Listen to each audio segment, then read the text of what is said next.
Self-discipline is the center of all material success. You cannot win the war against the world if you can't win the war against your own mind. I love this one. Fail early, fail often, fail forward. It's always a little bit frustrating to me when people have a negative relationship with failure. Failure is a massive part of being able to be successful. You have to get comfortable with failure. You have to actually seek failure. Failure is where all of the lessons are. When you go to the gym and you work out, you're actually seeking failure. You want to take your muscles to the point where you get to failure, because that's where the adaptation is. That's where growth is. Successful people fail a lot. They fail a whole lot more than they succeed, but they extract the lessons from the failure, and they use that the energy, and they use the wisdom to come around to the next phase of success. You gotta take a shot. You have to live at the edge of your capabilities. You gotta live where you're almost certain you're gonna fail. That's the reason for practice. Practice is controlled failure. You're getting to your limit, getting to your limit, getting to your limit. You can't lift that, you can't do that, until you get to the point that all of a sudden your body makes the adjustment, and then you can do it. Failure actually helps you to recognize the areas where you need to evolve. So fail early, fail often, fail forward. So a dude screamed to me the other night, "Hey Will, I want to be an actor, man. I want to be an actor just like you." People say stuff to me like that. I'm like, yeah, man, you do is give them an encouraging word. But I was just sitting here thinking, and it dawned on me, 99% of people that say stuff like that are not willing to do what it takes to make their dreams come true. The Marines have a saying, everybody wants to go to heaven, but nobody wants to die. And that's just real. At the center of bringing any dream into fruition is self-discipline. Something as simple as food and eating. It's not about your body as much as it is about your mind. It's getting command of your mind to be able to choose actions that are in your own best interest. Every day, we are choosing shit that's not in our own best interest. Right? So if the world is attacking you, and the world wants to fight you, and the world's trying to hold you down, so you're going to kick yourself in the balls? So you're going to stop yourself from getting what you dream. Self-discipline is the center of all material success.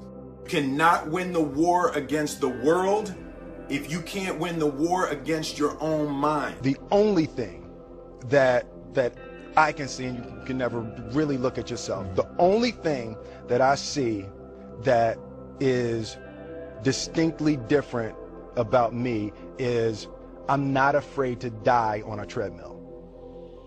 Right? I will run. You would not be outworked. I will not be outworked. Right. Period. Yeah. You might have more talent than me. You might be smarter than me. You might be sexier than me. You might be all of those things. You got it on me in 9 categories. But if we get on the treadmill together, right, there's 2 things. You're getting off first, or I'm going to die. It's really that simple, right? So let's go back to the question about what if people block me out. It's going to be 2 options. Yeah.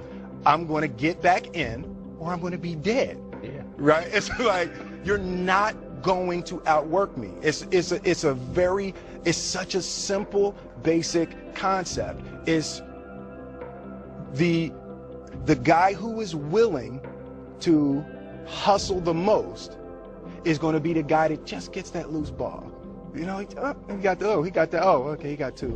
Ooh, God, he hustling, grabbed that one. That was going to be out of bounds, but he saved it back in. It's like the commodity that I see the majority of people who aren't getting the places they want or aren't achieving the things that they want in this business is strictly based on hustle. It's strictly based on being outworked. It's strictly based on missing crucial opportunities.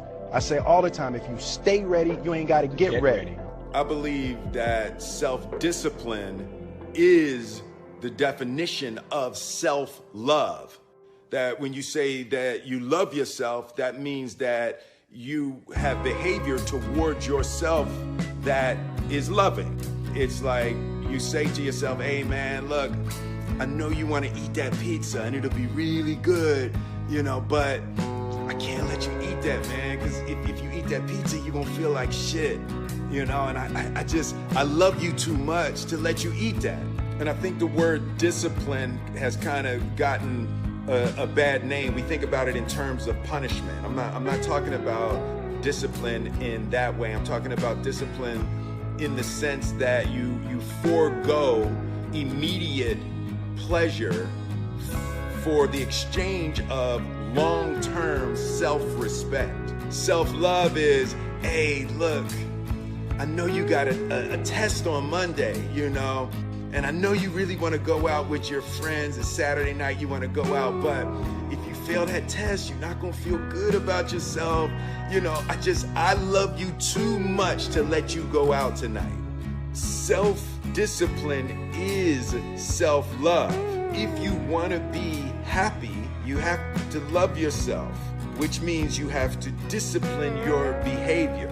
The road to sustained happiness is through disciplining your behavior.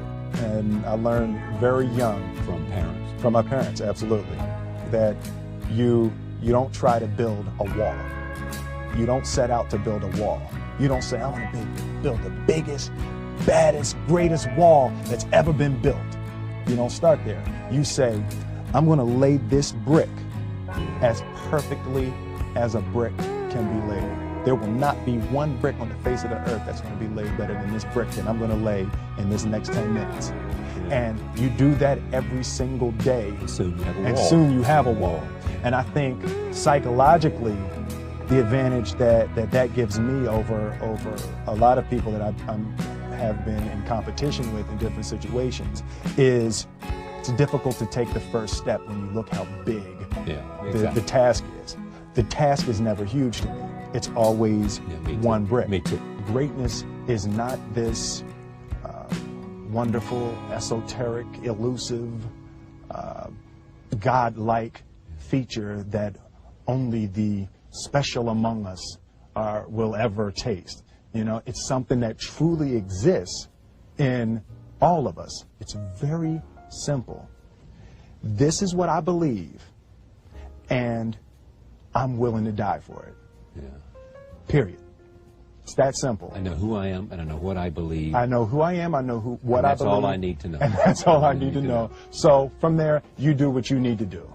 Yeah. And I think what happens is we make the situation more complex than it has to be. Because we're looking for complexity. There's got to be something complex to understand. It can't be that easy. The separation of talent and skill is one of the greatest misunderstood concepts for people who are trying to excel, who have dreams that want to do things. Talent you have naturally. Skill is only developed by hours and hours and hours of beating on your craft. I've never really viewed myself as particularly talented. Where I excel is ridiculous, sickening work ethic. While the other guy's sleeping, I'm working. While the other guy's eating, I'm working. There's no easy way around it. No matter how talented you are, your talent is going to fail you if you're not skilled. If you don't study, if you don't work really hard and dedicate yourself to being better every single day. If there was one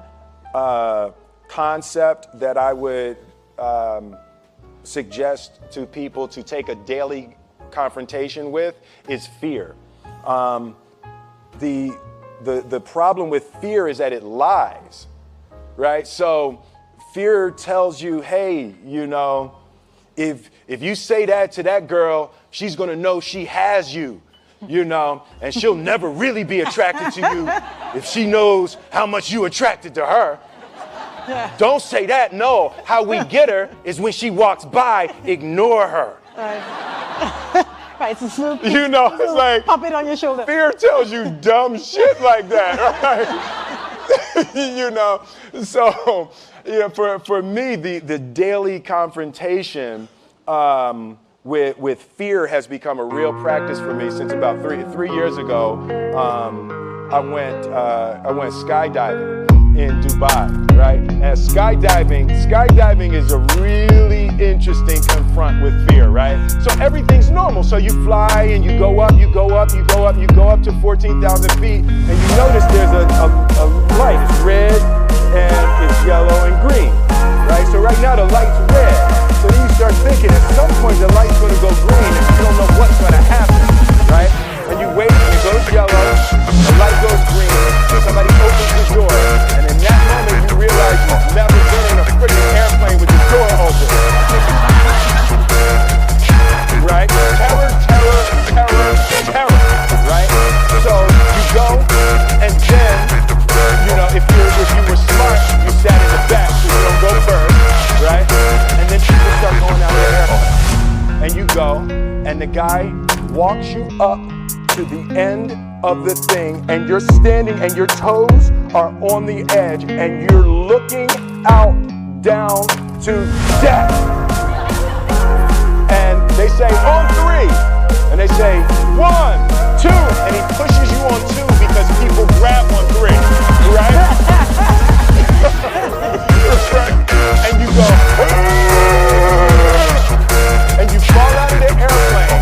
And in 1 second, you realize that it's the most beautiful experience of your life. You're flying, right? It doesn't feel like you're falling, right? It's like you actually are kind of held a little bit by the wind. And then you start falling, and there's zero fear. You realize that the point of maximum danger is the point of minimum fear.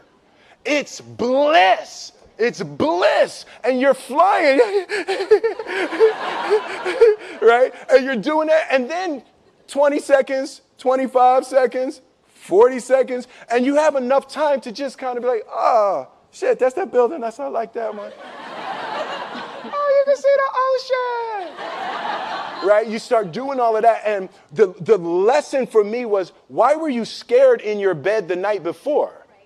What do you need that fear for? Just don't go. Why are you scared in your bed 16 hours before you jump? Why are you scared in the car? Why could you not enjoy breakfast? What did you need that? The fear is fear of what? You're nowhere even near the airplane. Everything up to the stepping out, there's actually no reason to be scared. It only just ruins your day. You don't have to jump. And then in that moment, all of a sudden, where you should be terrified is the most blissful experience of your life.